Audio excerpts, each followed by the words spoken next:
Welcome to a legacy recording of a live Lightroom skills and support community session that I hosted back in October 2022. The narrative of the evening was the skills of importing. We looked at the tools and how we could import our images into Lightroom Classic. Now, whilst the import dialog hasn't really changed, the goal for the evening was to actually get you to think about your workflow. You could do things a certain way if it suited your photography.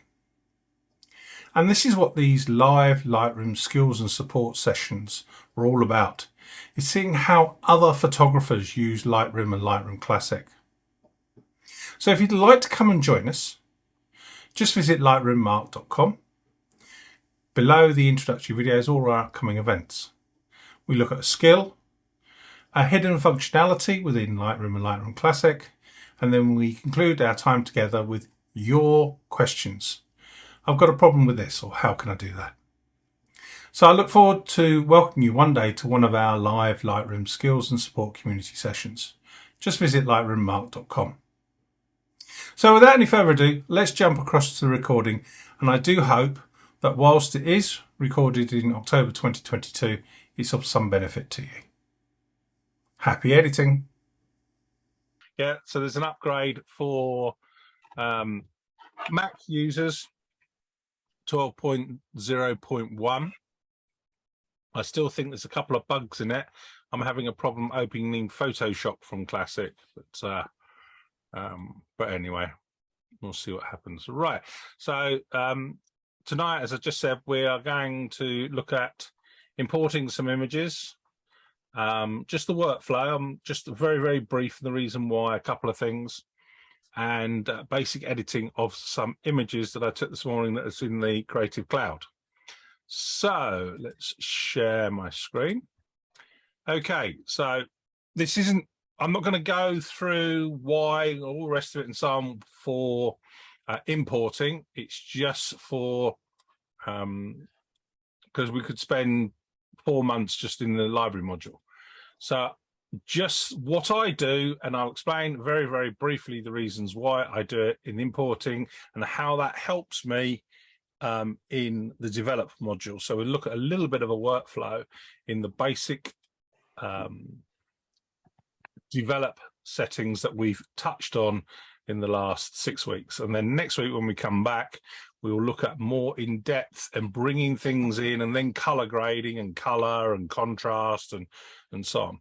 So there are some images that I took this morning of the beach and the harbour down this morning. So I have not imported them. I haven't looked at them apart from in a bridge just to have a look, make sure they're okay. They seem to be all right. So the first thing I do when I import anything, I create a collection set and a collection. So I'm going to create a collection set, and this is Lightroom Monday of 2020, 10/31. And I create a collection set. Okay, so there's my set. And then the next thing I will do is create a collection. So just for arguments tonight, this is going to be all images, is my main collection, okay?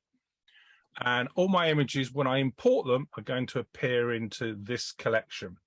Now, it could be I had several different narratives. So I could have had Exmoor ponies, Exmoor Highland cattle, coastline, and I would create a collection for each type of import, but that's not applying for tonight. So I'm going to hit import. I'm going to go off to the files. So select source, and it should be that folder there. There we go. I'm just going to drill down into the actual folder itself. So there's the images. I'm going to copy them as a DNG, so they're going to stay there for you. And then I'm going to come to the right-hand side. Do not import suspected substitutes or duplicates. And then I'm going to hit add to collection. Now I go and select that collection, which is all images there. And when I created the collection, if I was going to sync them to the cloud, I would have created it and ticked the box, sync to the cloud. Why? because I could have walked away from this computer, sat in front of the TV and done all of this on my iPad or my phone. Am I going to rename them? I would in my normal catalog. And where am I going to put them? So I'm going to copy them, and they're going to go into Lightroom Monday. Make sure Lightroom Monday, handouts, Lightroom Monday images, into images, and they're going to go into a folder. And that's it, the date of the folder. So you can see it's grayed out slightly what it's going to present it as. So it's going to put it as 2022, 1031, there's 60 images in there. Okay. So, and that is my workflow. So I just leave them to import them and it'll go through there. So why do I put things in date folders? Anyone apart from Mrs. Pegg got an idea? So they're easy to find. I got the easy to find. What else? They're in order of taking them. Yeah. Okay. Yeah. Anything else? Okay. So what is so specific about date and time? Unique. Brilliant. It's unique. I cannot duplicate it. If I try to duplicate it, Lightroom tells me it's already there. So it's checks and balances. A moment in time, me just having a sip of my cider, that moment has passed. I cannot duplicate it. And I have that structure, that philosophy in the whole of Lightroom. Everything in file names, in folder structures is date and time. Okay, so if I've got a set of images that I took on a cruise somewhere on that date, have I imported them? Haven't I imported them? If I go to re-import them, it will say it's already there. Yeah, I don't need to tick a box and say, do not import substitutes. It's already there. And we remember things. We are an animal that works on the sun, and I can't remember all the calendar names and things like that, and so on with the Romans, etc. But we work on seasons, the rotations of the sun, the date, and so on. So we're naturally attuned to that structure. So why invent something that you've got to remember? So everything is date and time for me. So that's file naming is date and time. Folder structure, collections is all date and time. So I went on holiday, I went to a party, somebody's birthday, I went to a wedding. It's all on a date and time. Oh, husband's birthday, 60th birthday, that was the 1st of January 19 whatever. I just go to my metadata and select that date, and it shows me all those images wherever they're filed on that date. So it's, to me, it's common sense. And when I look at a file name, I can tell from the file name when it was photographed. The date, the time, the shutter actuation, and as well as the camera it was shot with. Okay? And it to me, it's quite simple and logical. Okay, so they're imported now, so that's filled in that gap, me talking about that. Oh, sugar. Hiya, Bobby, you all right? I think so. Good. In a bit of a muddle there. Okay, so we have this collection called All Images, and I have the images I took. All of them. Okay, and I have some of them, they're groups. So we'll take here, we'll see here, I've got an image with my finger in it. And I've got an image here with 2 fingers in it. Some of you will know why. And I don't think, John, do you know why? Was that when you were doing the panorama? Panorama, yeah, or HDR. Yeah, so you know which is the first one and you know which is the last. Yeah. And you know when you've taken the last one. That's exactly it. It doesn't have Is to... that how many pictures are in between, or is that just... No, it isn't. It's a visual stimulation to remind me that that is the start of a series of images and that is a finish of a series of images. And as you can see, I've got one finger pointing in and two fingers pointing in. So it's telling me that between the two are the images. So this is a set of images. Okay. All right. So if I click that, if I go deselect there to there, that is a set of images.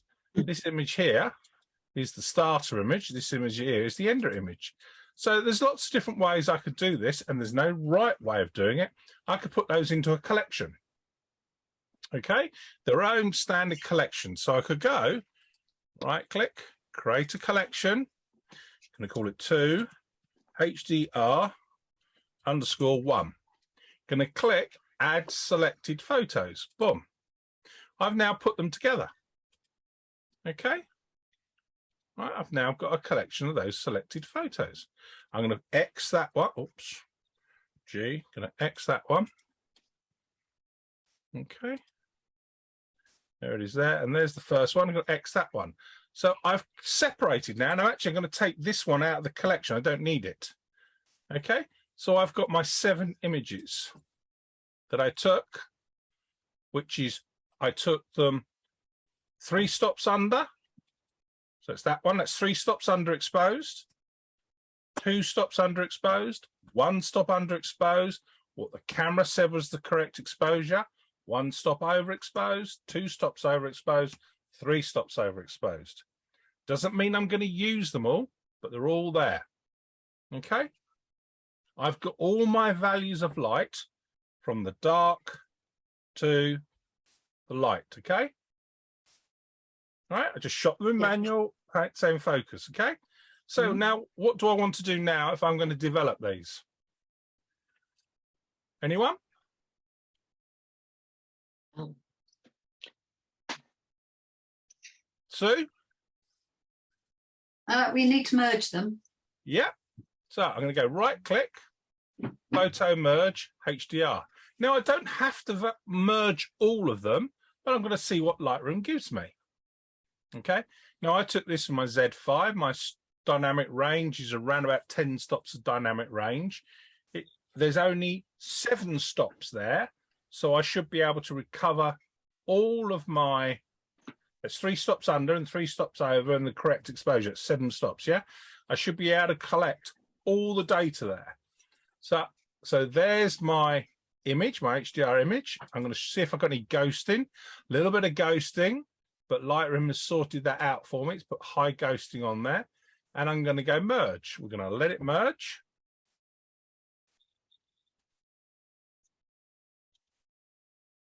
Okay. Just let that happen.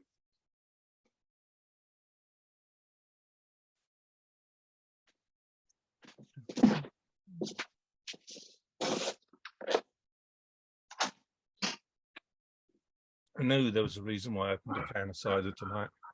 Okay, so there is my merged image. Okay. Now, if I was in a folder structure, I would select these 7 images, go right click, and I'd stack them. Okay. I'd put them into a stack. Okay. So like set of playing cards. Okay. But in a collection, when I've just got it like this, I don't bother. Now, if you click on the actual HDR, you'll actually see it's got HDR in the image. Okay. So, What was the ghosting, Mark? What's that? well, that's because the subject is moving. Okay. So the tide's moving, the clouds are all moving. If I go to this image here and press I, this was a 6-second exposure. Okay, you can see top left-hand corner, 6 seconds, f16, 100 ISO, 14mm. The other one is 2.5 seconds. Okay, 1.3 seconds. Things are moving. Right. Okay, so Lightroom will take the mean exposure, which is that one, and use that as a base, and the stuff that's, see, look at the cloud. Right, this cloud at the bottom, where that V shape, look at that cloud that two part with the sun above the boat, right? Okay, above the shoreline and above the boat. As I go through, can you see it's moving? Yeah. Yeah. That's the ghosting, right? That's moved. Lightroom will work that out, and the average exposure, which is that one, okay, 0 exposure, it will take this as the shapes and the structure and everything. Okay. So if it's a windy day, leaves are windy, moving and so on. Okay. Now, if you use something like, and I haven't used it on this login, and I haven't actually got it in this login, Photomatics, which is a custom program for HDR, you can start painting on areas just like in Content Aware. You can actually just paint in and say, I want this part, and I want this part, and I want this part. And it's a specialist program for HDR, and there's a lot of people that do light painting and astrophotography and architects and so on that will use Photomatics along with Lightroom to do HDR images. So we have our image here. This is my base image. So I'm now going to hit the develop module. Okay, just bring you over the way. So I'm going to turn my lens correction on. So it snapped it a little bit, brought it back through. I'm going to sort out my horizon. Even though this was plumb straight on the gimbal on the camera, let's just flip the horizon. There we go. Now that's now tilted, in my eyes, to the left slightly because it's looked at these uprights. Let's have a look at auto. Let's see what auto does. Let's see if it chops it back a bit. No. So I'm going to hit the R key for rotate, and I'm going to draw a line. Okay, just in there. Right now, as somebody pointed out today, the done tool down the bottom right hand corner has now disappeared. Your done and reset or close is now underneath the tool. So the panel with your tool is up here in version 6, top right hand corner. Okay, so it used to be down the bottom of the image. It used to say done. It's now closed and it's up here for all the new tools. Okay. All right. So I've now got this image. Let's move me out of the way. All right. So now what do I want to do with it? Okay. And this is artistic flair now, what I want to do with it. So what will be the first thing I do? Dust spots. Dust spots. Yeah. There's no particular order, but dust spots is one of them. So I'm going to click on the clone heal tool. Going to click on visible dust spots or visible spots, and I'm going to go to 200%, page up, and I'm just going to make this the appropriate size. There's one there, and I'm just going to come down. And because this is an HDR, it might take a few seconds to render each square because it's a big file. Now some there, some there.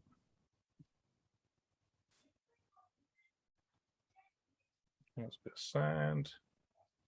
There we go. So now I'm going to hit the button again. And I'm just going to come through just to see if there's anything I want to remove, like a seagull or something, and that's fine. Okay, so now I come up to the tool and I click close and it gets rid of it. Okay, so the next thing. What do I want to do next? Basics. Basic, okay. Yeah, can do that. But there's something else I want to do for this particular image. Lens correction. We did that, I think, at the beginning. We did. So what question do I always ask myself and ask you of your picture? Crop. I'm not sure I understand. There you go. That was a good one, wasn't it? Virtual copy. So no, crop is what I want to do. Okay, but there's a question that I always ask. So what did I ask you today, Sue? What are you taking a picture of? Thank you. What am I taking a picture of? Okay. So to me, I'm taking a picture of that sky at the harbour. Yeah. And there are elements of this image that do not complement that story. So, and it's different. Everyone's got a different point of view. Everyone's got a different, oh, it is and it isn't and it is, you know, and so there's no right or wrong way. But for me, when I first looked at this in a browser, I went to 16 by 9. I bought the image, and I got rid of a lot of the bottom. There was nothing in the bottom of the image that was relevant. Okay. I also looked at this light on the right here. Is that distracting me? Okay. So all right, do I want to crop in? Is that is that a better image? All right, is that a better image of the other one? So what we can do is I'm just going to press escape. Press undo. Go back. I'm going to develop. So I press escape and all the tools come up in Zoom there. So let's go to history. So let's go back. Right, so let's go back. So let's go back to this. Let's close it. Right, so this is where I'm going to create a virtual copy because I want to see them side by side. Okay, I could do a snapshot, but I want to create a virtual copy. Okay, right. So there's my original. There's my virtual copy. And I'm now going to create a crop on it. Now you'll get some people, no, you can't crop. Yes, you can do what you want. It's your frigging photograph. Okay? You can do what you want. All right? Just bring that down. Okay, so there's one image. I'm going to go back to the original. There's the original. I'm going to make another virtual copy. Okay? And you can do this at any time. I'm going to crop it now. And now I'm going to crop it when it hurries up. There we go. And I'm just going to do it by 16 by 9 as Lightroom says. Okay, so bring that there. Okay, so now I'm going to go G. And I'm going to bring those three in. Okay. So does this building here distract from his? Does this image here, is this more of a telling me more of the story, top left-hand corner image? I go back to G and just do the two virtual copies side by side. Which one is a stronger image? Sunrise at the harbour. That's the photograph. Does my eye get drawn to this house away from sunrise at the harbour? Does this house add to the story? No. Not really. I think it distracts. Yeah, I agree. Yeah, that's my personal opinion.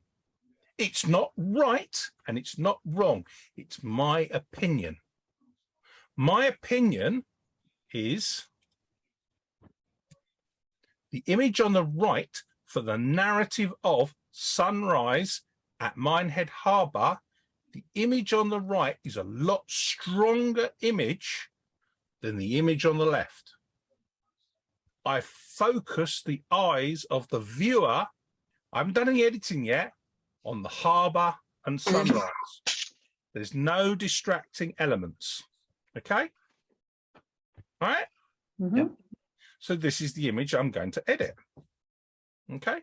Now, what I could do, okay, is I could go back to the original, start with the original, and then crop it later.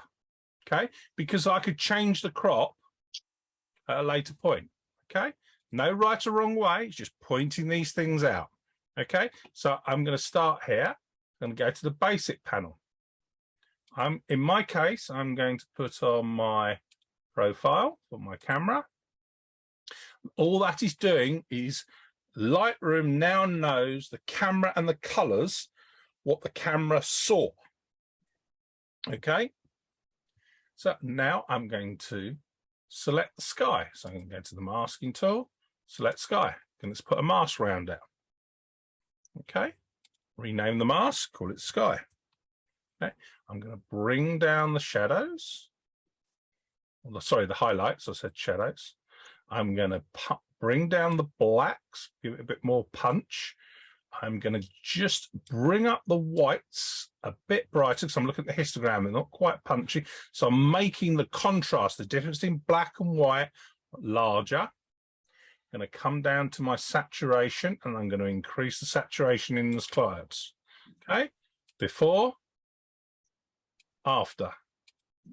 Okay, little tool, bottom right hand corner, little switch. Okay, now, immediately I've done something to the clouds. Okay, all right.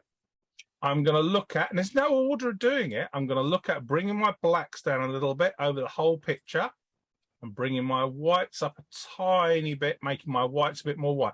A bit worried about the sky here, but we'll come back to that in a minute. Okay, I'm going to open my shadows up on the whole image. Look at that. I'm bringing out this information in here. Okay, so we can see a bit more of here. Okay. All right. Now I'm going to bring a bit more saturation, but I'm going to go for the vibrance is the mid-tone saturation, mid-tone colors. Okay. So there's my image, virtually there with global settings. Now I'm going to create a virtual copy. Okay. And now I'm going to crop it. 16:9, roughly where I was. Press done. Okay. Now this is my image. Let's get rid of this. Okay. So now I'm going to start looking at particular areas. So we're going to start using some of the new tools and go object. And I want a square. And I'm going to draw a square in this corner here. See what it selects. I'm going to turn my overlay on. Let's have a look, make sure it's there. So it actually done not a bad job, but I'm going to add to it. So I'm going to go click there, add, subject. I'll draw the box down here. Let it draw that in. I'll click in a second. There we go. I'm going to add brush now. So I'm going to add, object, brush. Okay, now I'm just going to brush in where I want it to apply. Okay. A bit more. Could actually just put the brush on. And I'm just going to brush it in down here. Okay, rather than letting the I'm now manually doing it rather than letting the artificial intelligence do it. Actually going to link up those two. There we go. Okay, so that's where I've asked it to do. Now I'm just going to increase the exposure slightly. Just very, very slightly. And increase my shadows. So I can just start to see. I'm imagining the sun's popping over the top. It's starting to lighten up this area. I'm telling a story. Okay. All right. And now I'm global settings. I'm going to move my black point, move my white point. I'm going to go back to my sky.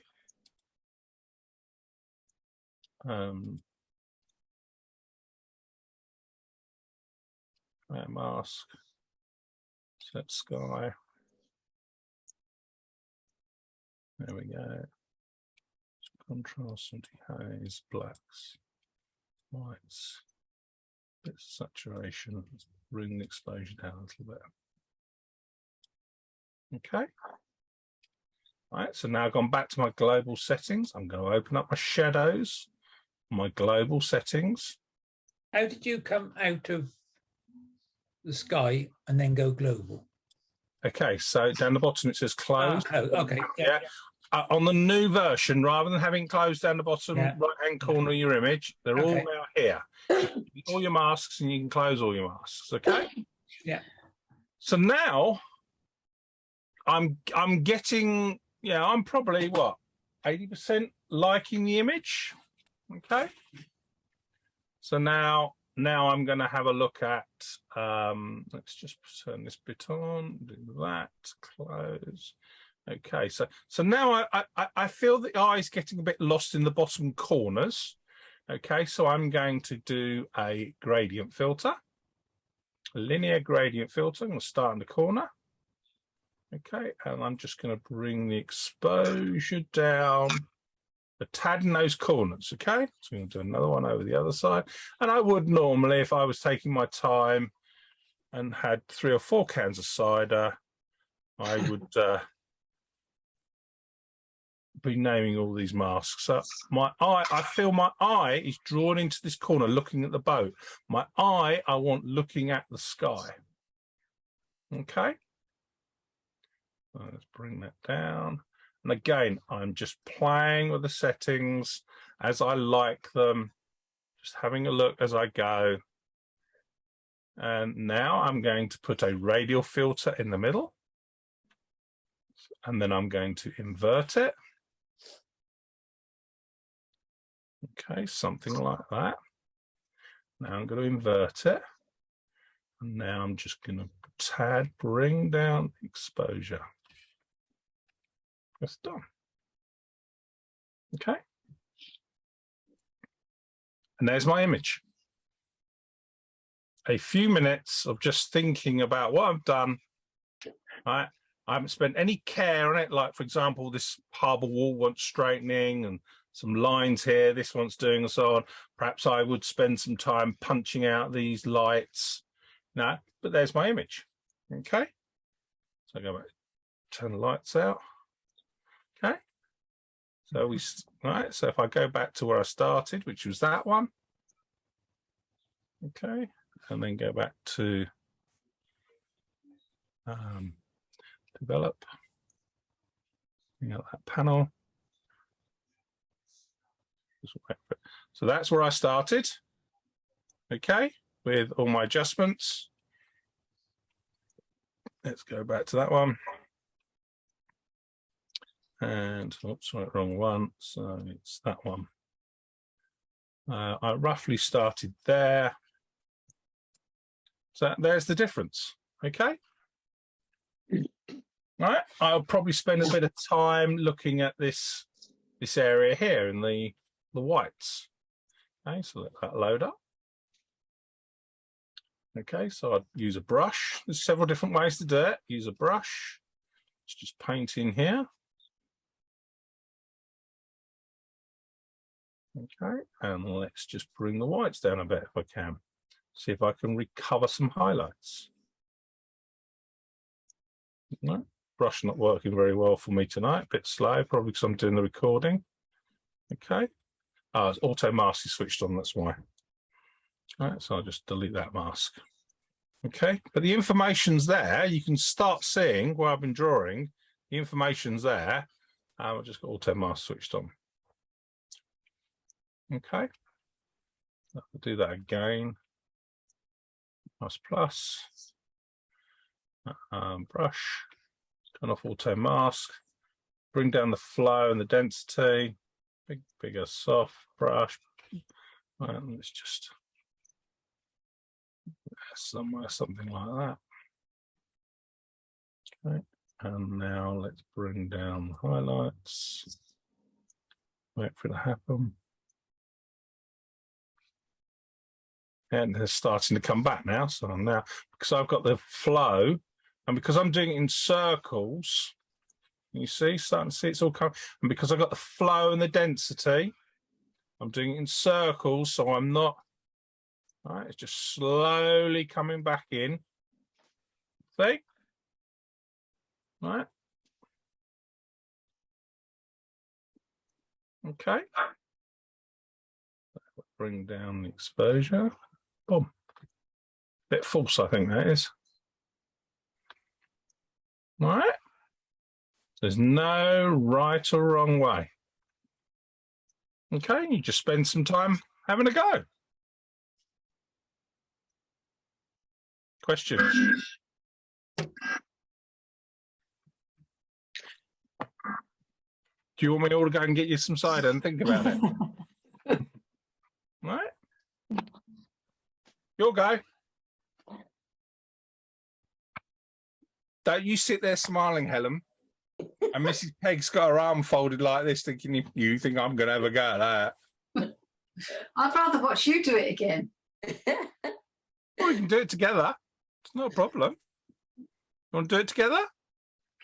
Yeah, how do I get the image first of all? Well, they're all in the folder. Okay, so we need to import them first. So create a collection. Just call it today's date. just a standard collection or collection set today's date, and then what? I create a collection within it. Oh, look, David's already sorted. Yeah. I've driven him to drink. I tried a bottle of this the other night and it's like drinking vinegar. It wasn't particularly nice. It was from the Newts down in Somerset. Oh, right, okay. Not good. Well, Save you a bottle. Mrs. Pegg introduced me to Thatcher's with lemon in it. Nice. Well, it's a little sweet, but yeah, it's nice. But on a nice summer's warm day, you know, in the garden, you buy a pack of 10 from Iceland because that's at the end of the road, and within 3 hours they're all gone. It was a long summer's night then, was it? No, it was only a couple of hours in the afternoon.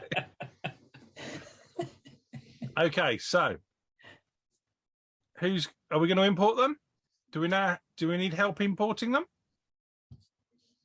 Is that people nodding or not? Okay. Oh, Oh, get my mouse to it. there you go. Oh, Okay, so G for grid. Okay. Open up the left-hand panel. We're in the library module. G will take you straight to the grid view. And we're going to create a collection set. So hit on the plus. There's more than one way of creating a collection set. If you know a different way of doing it, do the way you're used to. Create a collection set. And just call it, you know, I put everything that I know is LRM, Lightroom Monday. And I put today's date in there. Okay, so that is a group of collections we're going to create. And then inside that collection set, because Lightroom works alphanumerical and I want number 1 to be at the top. Okay, so I put 1, all images. All my images are going to go into this collection. And the reason why we use collections is that you're not moving files around in the folder structures. You're not wearing out your hard drives. So we're going to go import. And we're going to go and find the images. It should be there, but mine will disappear. And where you're going to put them on your computer. But we need to, under file handling, you need to go add to collection, and you need to put them into one, all images. That name of that collection. And you can put that in the cloud if you wish. Okay, and then the destination, wherever you want to put them. Okay, and you'll get 60 images imported, which they're all similar images, just some HDRs that I did this morning. Okay.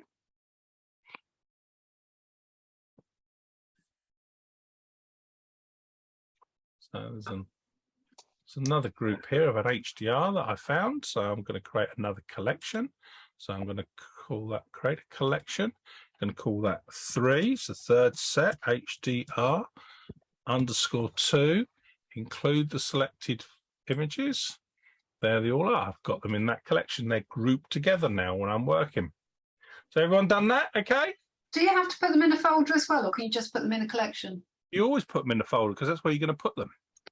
Right. That's the location they're going to go to.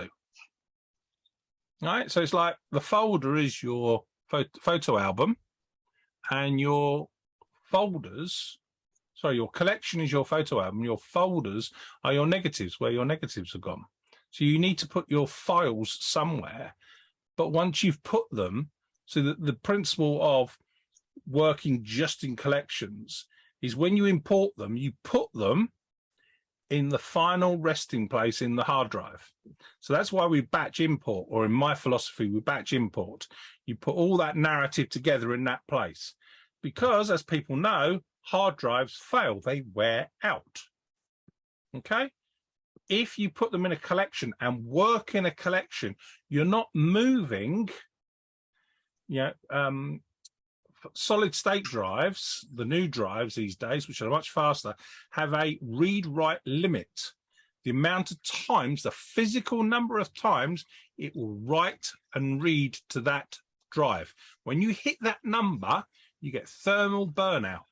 The drive will no longer work. Okay? With a mechanical drive that spins round and round and round, just like a disk does, a CD or your brakes on your car, they physically wear out. Okay, so it's not if your drive will fail, your drive will fail. So if we can stop the amount of times in a solid state drive that it rewrites, or reduce it, or reduce the movement of the disc spinning around and around and the needle going across, an HDD, a magnetic hard drive, is just like, technology hasn't really got any better. It's like an old record player. The LP goes round and round. It has a stylus on the end of an arm. And it goes round and reads the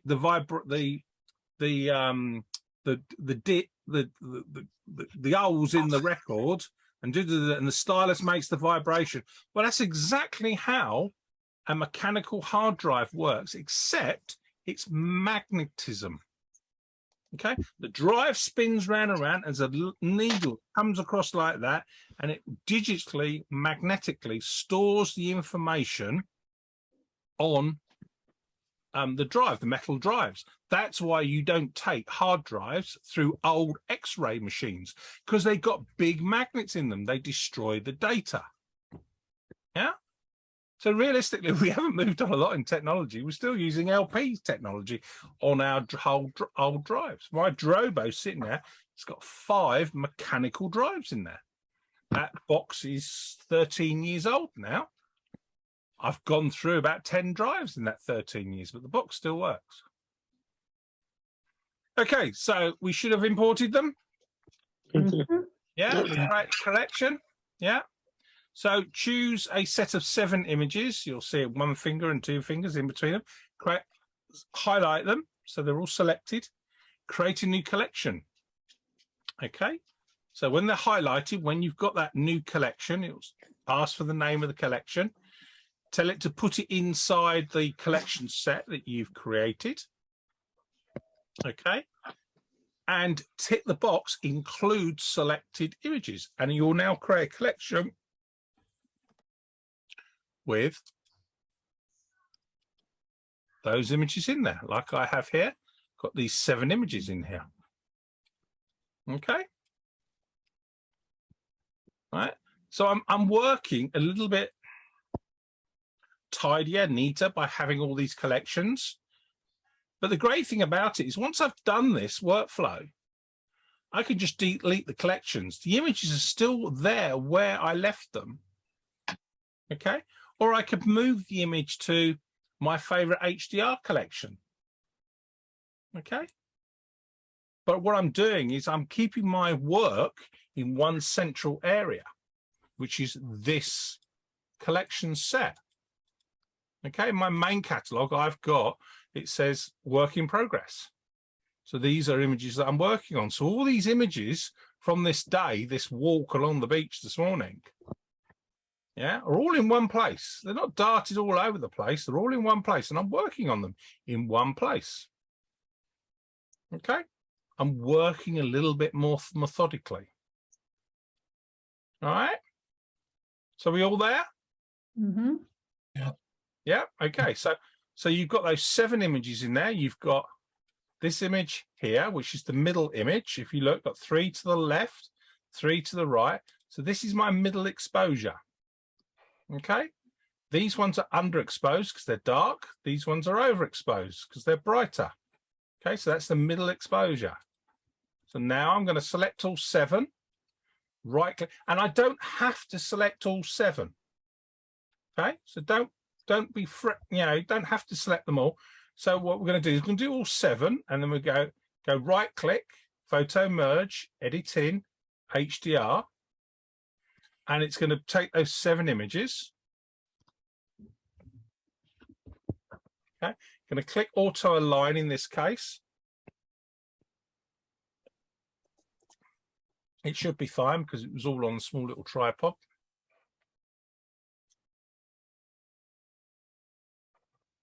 And depending on the speed of your computer, they're about 20 meg files. So this will be a 140 meg file.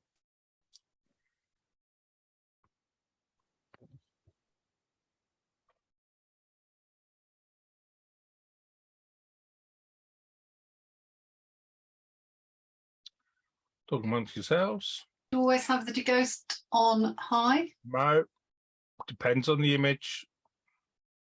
Because the clouds are moving. All depends. Yeah, if this sea will be moving, the tide's coming in and out, so there's a lot of movement there, right?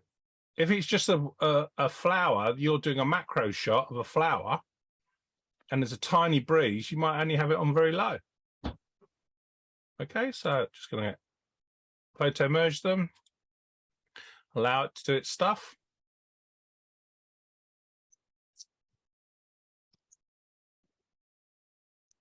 Now, what's the narrative of this image? I'll wait for it to. What's the narrative of this image?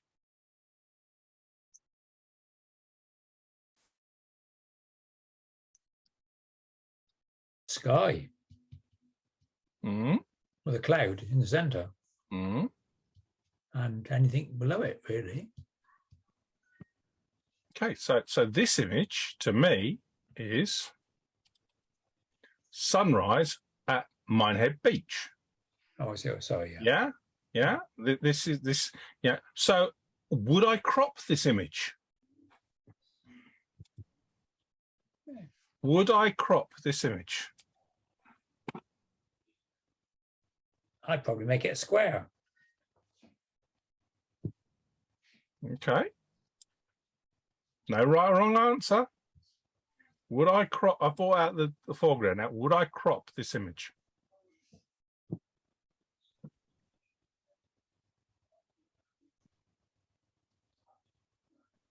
Anyone? Yes. There's no right or wrong answer. Yeah. It's So your- I'd make a square. choice. It's your choice. No right or wrong answer. You know, it's up to you whether you crop it or not. You know, if we sit there and go, right, okay, let's just take a freehand crop here. You know, do I want the image to actually be there? Yeah. Do I want the image to be there? You know, it's up to you. It's your image. Don't let anyone tell you. The reason why people have historically said do not crop is because you should be getting it right in camera, which is, yes, we all want to get it right in camera. Okay. But what's more importantly is you actually tell the story of what you want to tell. Okay, so the crop does matter. And also in the olden days, we didn't have a lot of megapixels. Now, this camera's, I don't know what it is, 25, 30 megapixels, you know, it's got enough to do an A1 print. So I can crop it. If I shot with my Z7, it's 45 megapixels. I can do an A0 print easily. So don't, you know, if it adds to the image and takes some distraction away from it, crop it. Don't get a fret about, you know, you're telling a story with your photograph. That's what you're doing. You're telling a story. And it's up to you how you want to tell your story. Okay. So I'm looking at light, global light. That's all I'm doing, global light. And the sun, this was taken about half an hour beforehand. So this was taken at 7:45, okay? So I go back to the other image. 8 minutes later. So look at the light, 8 minutes later in the light. I've walked around. This image was taken over here, right? This image, there's the pools of water, okay? Shot over there. I've walked from there around here. Okay, I didn't have a GPS on this camera at the time because it's Z5. Where am I there? Oh, don't start. There we go. So the first image, there's your pool of water. There. Okay, so the first image, I was shot here. Okay, there, I was standing there. And I'm shooting across here. Okay, off to there. The next image, I've walked from this pool of water round See, Helen, you're going to practice all this next time you come here, aren't you? Right? I'm standing here. So 8 minutes later, I walked down here with Sparky in the morning, round here, and stood there. Okay, and taken that picture there. Okay. All right. Took me 8 minutes to do that. To walk. See, there's that position. See? All right. We go back to there. So the light's all totally different, isn't it? It's all blue. Totally different. Okay. So I'm missing out all the spots. I'm just going to do some edits. So done a sky selection. Bring down the exposure, make it a little bit darker. Let's bring it some saturation. But there's hardly any red in the sky. So now my image is totally different. So let's now just make the cooler. There we go. I've got a different sky now. Okay. Let's bring out some shadows in the foreground. Could do that by a linear mark, linear gradient. There we go. Okay. So that's sorted out my foreground. Now let's look at my midground. It's very bright here, so let's go a radial filter. Okay, I want to bring down this bit in the middle. Okay, so let's bring down the highlights. Okay, let's punch the saturation up, set the black point, bring the white point up slightly, try and knock the exposure down a little bit, maybe a little bit of saturation. Everyone's taste is different. Okay. Then I'm going to do another gradient filter, radial gradient filter. Something like, because to me the image is slightly to the left. Going to invert it, bring down, there we go. Something like that. Not necessarily right, it's a version. Okay. I'd spend a lot more time and effort on what I've just done.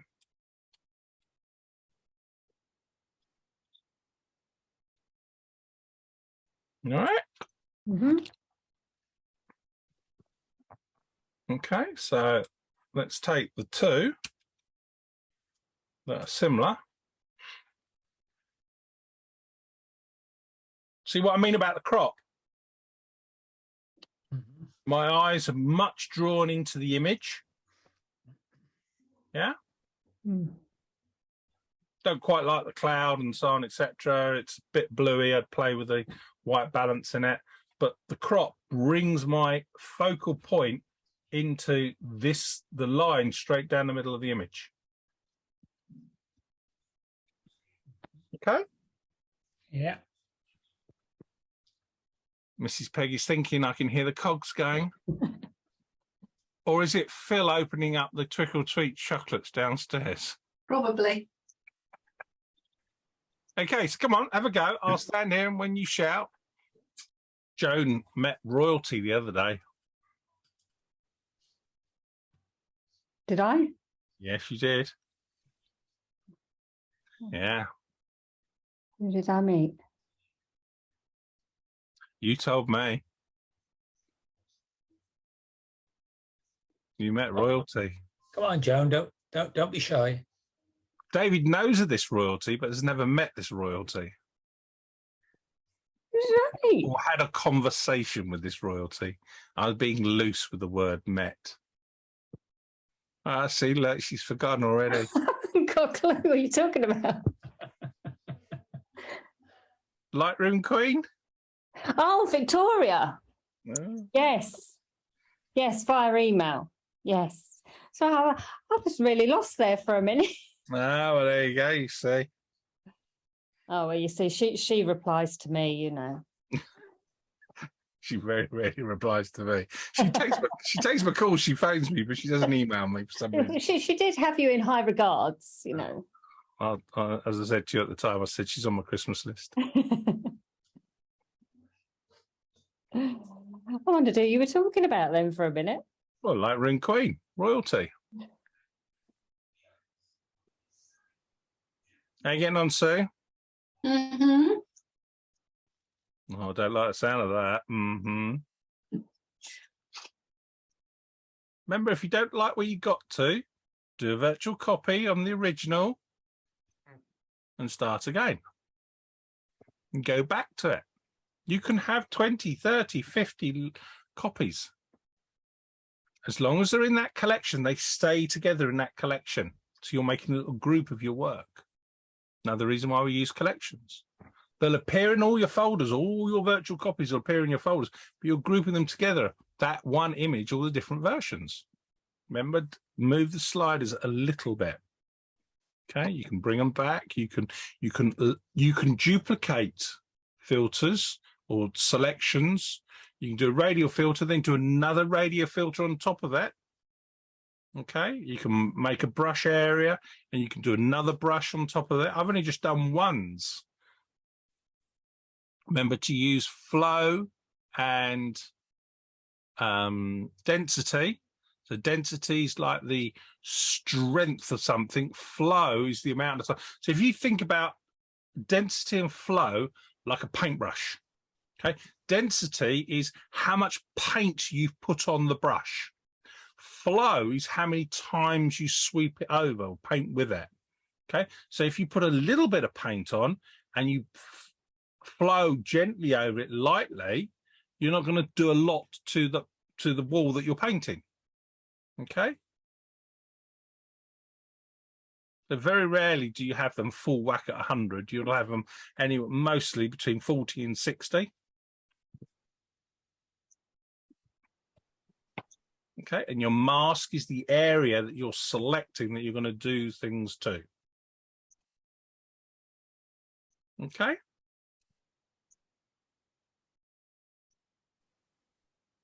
And this is exactly the same in Camera Raw in Photoshop. So I've got a question to ask. How long do you spend on an image, editing an image? 6 hours. Not sorry, David. And then start again. I only spend a few minutes. Okay. Yeah. Normally.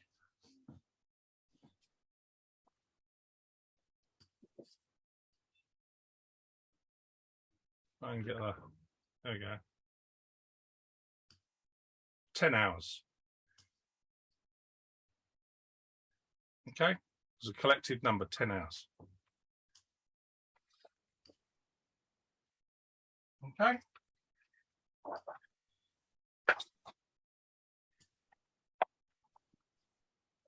That one wasn't so long. That was only about 2 hours. Got a reflection there. Okay.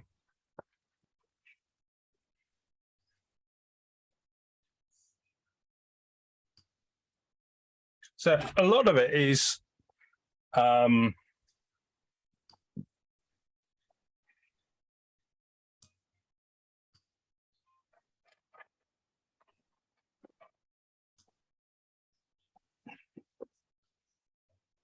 you remember that day, Sue?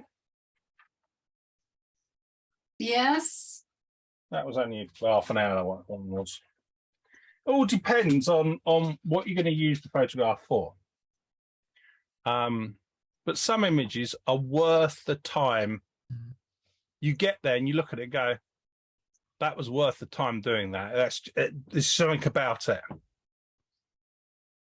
You know, you sit there and you dodge and you burn, you make this bit darker, you make a virtual copy, then you leave it there and you come back to it later, and then you might start again and make another one and spend an hour on that one, or then you might go, I'll do this bit and another virtual copy, and you add all this time up and you sit and go, I've spent 10 hours on this. But you bring it all together into one image and then you print it out. You know, those cost me about £10. I go up to Priddy's up the road. About £10 they cost me. Because I do so much, I get a favourable rate. I used to print them out myself or do them at uni. That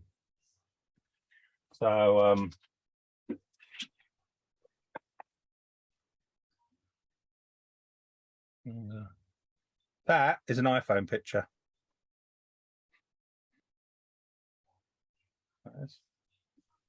I got millions of them sitting there. Very proud of those. That's a one of my coffee shop for my media degree.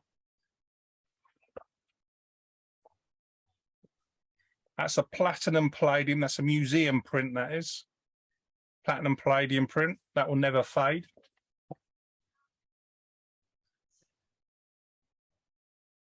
Another one from my coffee exhibition. That was taken with a tiny point and shoot. That was covertly in a coffee shop. Well, I have my little Nikon V1, little tiny mirrorless camera, sitting on a beanbag with my tablet. My tablet was taking the picture, it was talking wirelessly to the camera. And all I do was moving the camera around, touching the screen, setting the dials. It was focusing and taking the picture. I didn't pick the camera up. I'd spent a whole morning running to the toilet and back, drinking coffee in the coffee shop. But I got some good pictures. So, but yeah, so you can edit it in a few minutes and, oh, that's all right. Or you can sit there and you go, oh, that's a magical image, and you spend time over it. And it could be something flippant like that Exmoor gate. And it just screamed out spending a bit of time on it. And I think I spent about 10 hours on that. Okay. So these sunset images don't, yeah, they're all right and so on, but they don't interest me. Yeah, so, but yeah. So do we like what we've done, your images? Yeah. Yeah? But just play. There's no right or wrong answers. We've looked at generic global settings. All right. Next week, we will look at more of color and color gradient. So that's putting tints on areas and skies and bring in those fine adjustments. So like making that image there. So in the darks, the shadows will go a bit greener. Okay, the sky, the light in the sky will go bluer or redder or yellower or whatever you want it to do. We'll do all that. We'll do local adjustments, and we're building all these things in. So the end of November through into December, 4 weeks, I'm going to give you loads of images and you'll just be playing with them. All right. So do you want to do another? Should we do another image together before I take your questions and call it a night?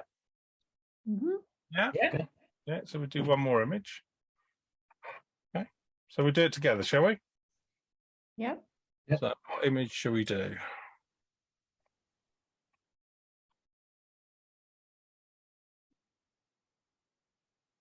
So let's take the last group. Okay, so it is from, so that's 1, 2, 3, 1, 2, 3, 1, 2, 3. So it should be 93. Yeah, there's the finger. So 93 through to 99. I think that, okay. So there should be 7 images. So we're going to create a new collection. So I've got them highlighted. I'm going to create a new collection and call it, I'm going to call it 4-HDR underscore number 3. Now, what does that look like that? Don't know. I've made sure it's inside the collection set, and I've included selected photos. Create. There's my 7 images. Now, the reason why I chose this one, if we look at the last image, it's all blown out, isn't it? Mm-hmm. And again, what am I photographing? So if I scroll through a couple of images, this will give me the idea of my image. So I'm probably going to crop the image. So this boat at the bottom, this post here is not going to be included. I'm probably going to crop the middle of the image, something like that. So this image, I probably actually won't even need in the HDR. There's no information in there.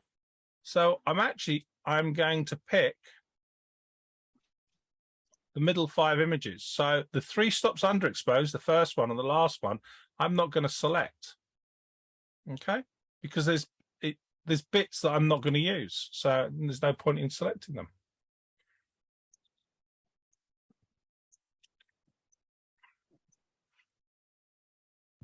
And again, there's no right or wrong way of doing this. It's just the inspiration I get straight away. That's the thing that I'm going to do. There's my image. Okay, so I'm going to merge it. Come down to the bottom corner when it's finished merging, because it's put it in the collection. It'll put it against the image. The file itself will be against the other files in the folder structure. But you see, I haven't darted around up and down the left-hand panels to folders, backwards and forwards, backwards and forwards. I've just stayed in this area. So much easier. There's the HDR image. I'll put my profile on in this case. My profile. My lens correction on.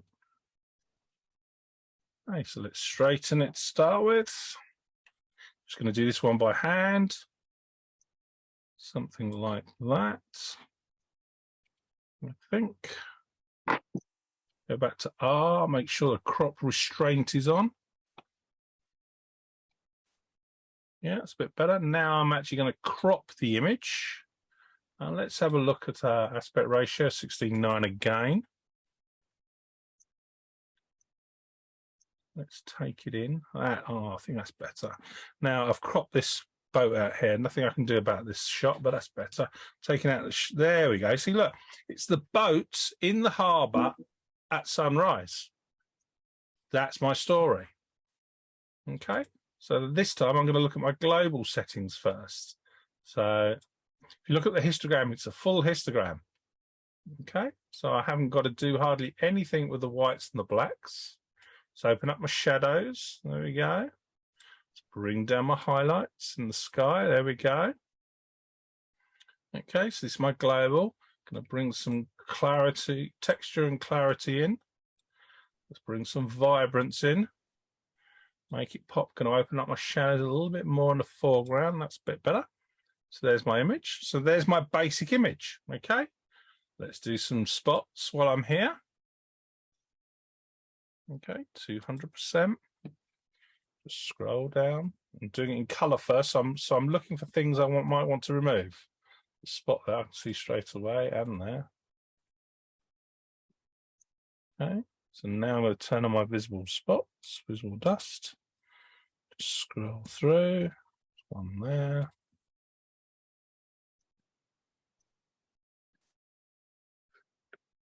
Okay, there's no right or wrong answer the way you do this. It's just making sure you do the things. So there's my image. Okay, there's my image to start with. All right, so do you want me to wait? Do you want to do yours? Oh, carry on. Going to carry on? Yeah. I'm just going to have a look at my white balance. Just going to slide it backwards and forwards. Just see what it makes difference in the sky. Now I'm just going to set it as, let's have a look at auto. See, that's auto. Look at that, totally different. Mm. But it is as shot. That's it as shot. Much prefer it as shot, don't we? Yeah. Right. So now I'm going to select the sky. Select the sky. Okay, going to bring my highlights down in the sky. Boom. I'm going to add some clarity and some texture. I'm going to whack up the dehaze, and oh no, it's way too ugly, way too much. Let's bring it down. That's a bit better. Now add some saturation. Play with a little bit of reds in the sky. There we go. Going to open up the shadows a tiny bit. Let's bring up my exposure slightly. There we go. Let's bring down my whites, I think. Let's see about. No. What's that cat out to? Let's try about bringing up my shadows a little bit more. Yeah, that'll do. Okay, so now what I'm going to do, I'm not going to use the background. I'm going to invert the sky. So I'm going to duplicate and invert. So everything that's not the sky, there we go. And because I wanted everything, I'm just going to increase the exposure very, very, very slightly. I'm going to give it some texture. Okay. And what I'm going to do actually is I'm going to come down to the color gradient tool. Okay, I was going to show you this next week. I'm going to get to the highlights and I'm going to put a red cast on the highlight. Okay, not too much, it's a bit too much there, Mark. If I come out, it goes redder. I'm back. I'd have a morning for you, wouldn't it? Yeah, I know. I did a lot of work, didn't I? And I had a dog with me. Do you have your sunglasses on? Yeah. Okay. All right. So there we go. So now with the shadows, which is this one, I want to make them a little bit cooler. I'm going to bring them down to the blue. That's a bit better. Okay, maybe a tad too much. There we go. Okay.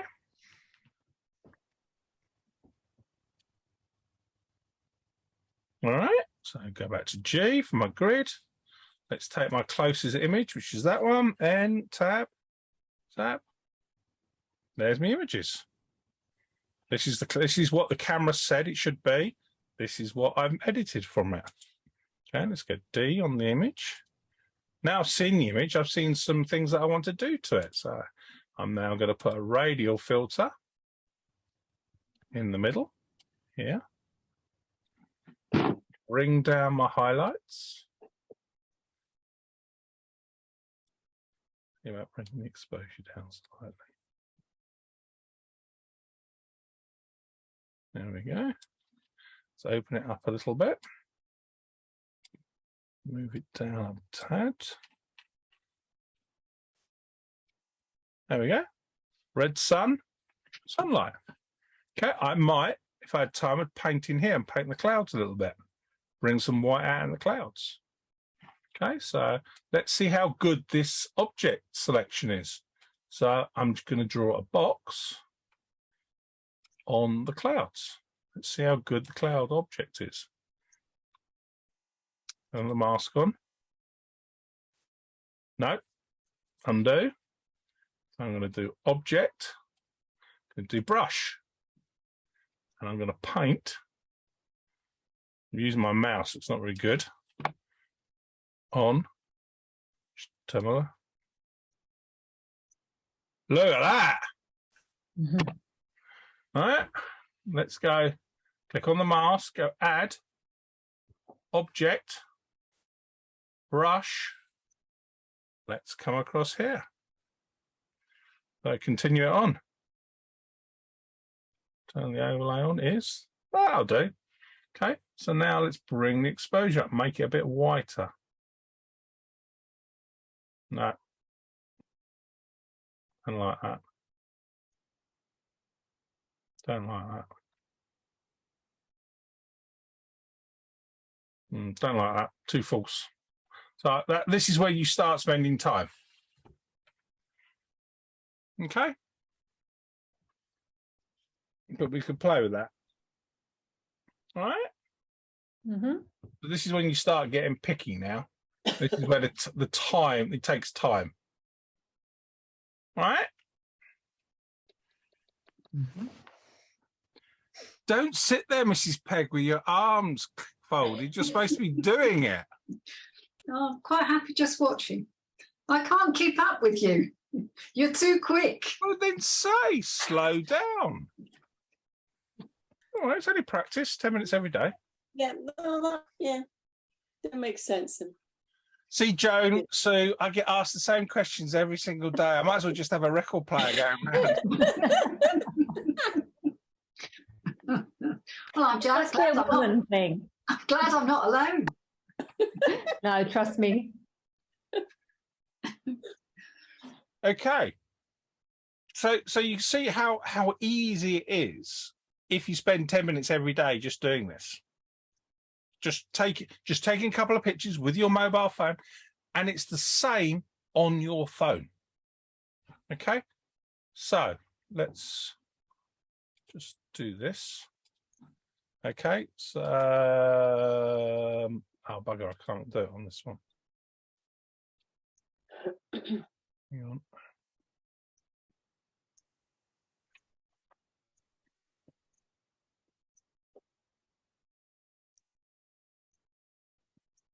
Bear with me, because this, you only get one catalog that is synced at the same time to Lightroom. Okay, so what I'm going to do is add photos.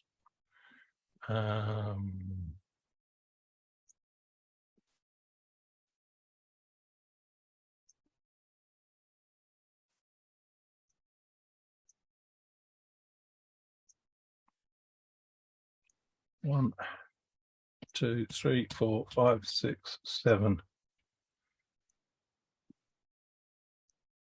7. Right. There we go. Add. Okay. So I've added those images. All right.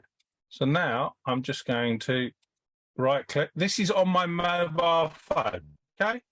So right click and I'm going to go photo merge in HDR. I'm doing this on my phone. Okay. This is just to show you on the desktop. Don't want to put auto settings. All right. So this could be on my iPad with an Apple Pencil. It's generating an HDR.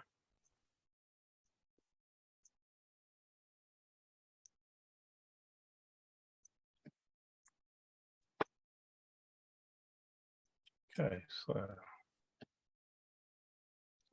here, the overlay. I think I've done too many images. That's my ghost overlay. There we go. Press merge.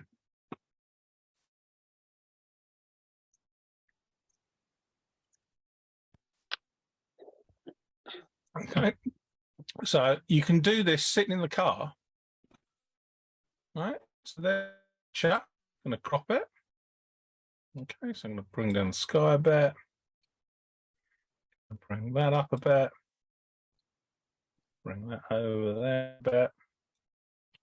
There's my image. And now I do all the same things that I did on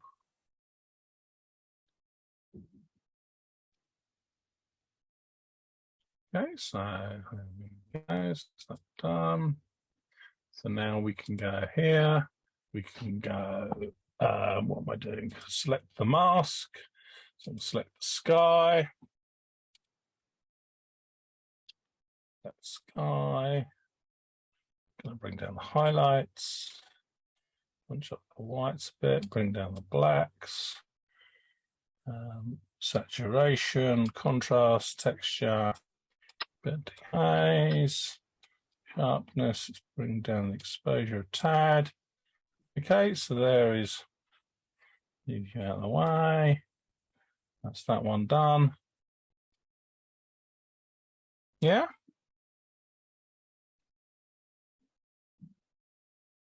Okay. So look, we're nearly there. All right, so now I'm going to go into bring up my whites, bring down my blacks. Shadows are too much. Bring out some effects, contrast, dehaze. All right, detail, I'll give it sharpening. Let's straighten it. So it's something like that.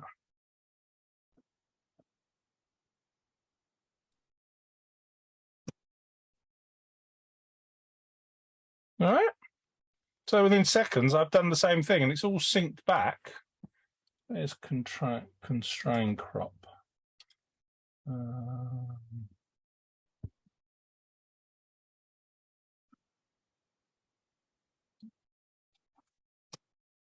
Okay.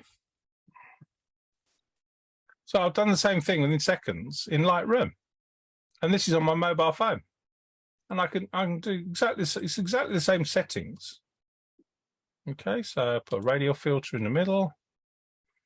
Okay, bring down the highlights, down the exposure.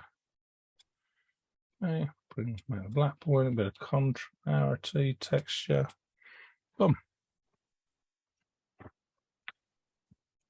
Okay. And this will sync back to Lightroom Classic on your phone. Okay. See, look, this is a little bit muter, and this is a bit more brighter.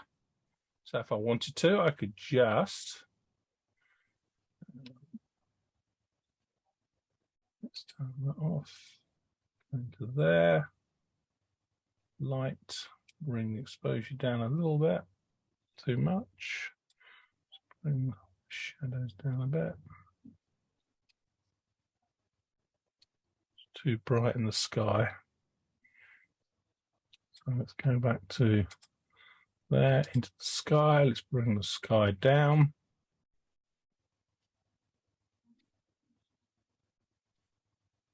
Messed it up now. Trying to quickly do it.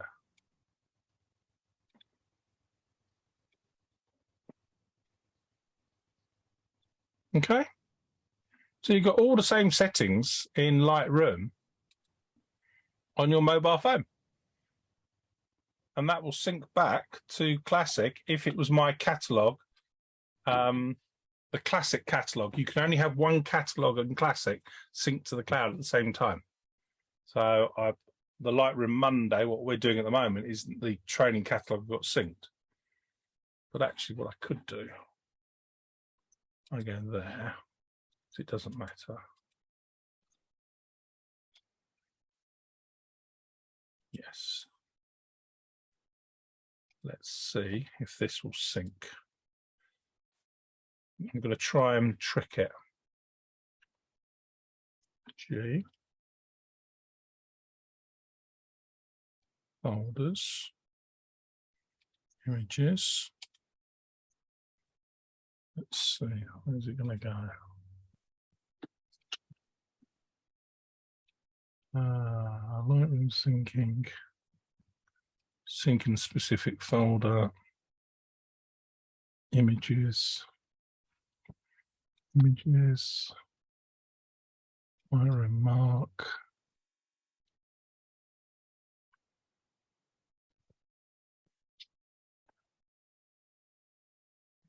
Oh, it doesn't matter. It's done. They're coming in there. Right. So they are coming in. There we go. Right.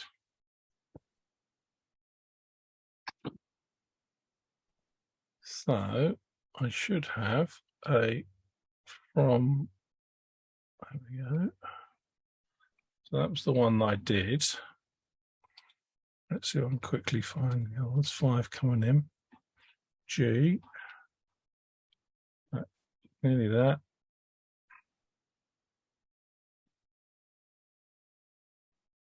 One.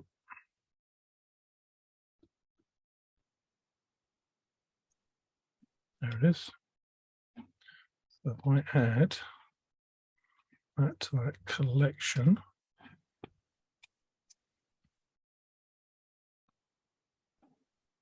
Share the screen. I managed to trick it. Okay, so the one on the right is what came from Lightroom. One on the left is what I edited in Classic. I know which one I prefer, the one on the left. But I only played with the one on the right very quickly. It's a little bit softer and more texture and so on in there. And I much prefer a matte image to a gloss image. Okay, so you can do the same thing on your mobile phone and in your tablet and sync it all back. If you spend a little bit of time in getting it connected correctly, you can put things into a collection, sync them into the cloud, go away, do things on your iPad and so on, and come back, and they're all sitting on your desktop. So you're working a bit more in an environment rather than I'm sitting at my computer. Right. So who's got questions? Yes. Go on, Dave. You were talking the other week about backup onto a flash drive. Mm-hmm. Okay. When I went online to have a look at some, it came up with USB 2. Yeah. That's the okay. So you get the original USB, and you get USB 2, and now we're on the USB 3, and it's the speed of the flash drive. Right. Okay. You're talking about the actual catalog backup file. Yes. So the price differentiation is nothing between the two. All it is the speed of transfer. So Right. USB 2, I don't know what the speed is, but let's make it up 100 megabits per second. USB 3 will be 500 megabits a second. So it's 5 times quicker. So we need a 3 then. Well, ideally, yeah. It's when you look at the ports that it's going into, it will have a blue color. So Okay, so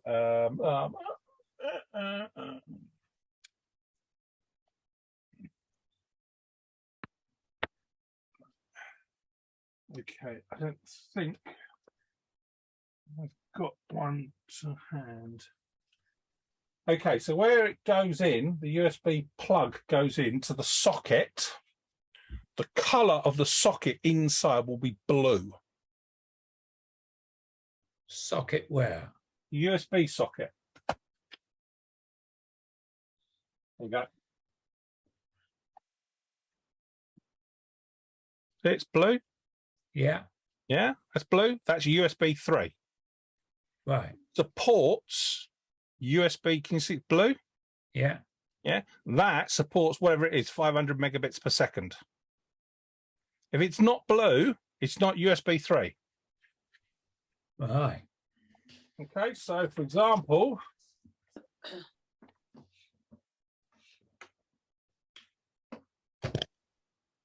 this is USB 3 because it's USB-C. And USB-C is USB 3. But if you look there, that's not blue. That's black. Right. Right, and black is USB, but they don't do USB-C at USB. It's USB 3. It's they don't bother spending the extra money to make it blue because these are all USB-C speeds at 500 megabits. I got an iMac. iMac, how old is it? 2 years. Yeah, USB 3. Oh, bugger. 1 terabyte drive export. Oh,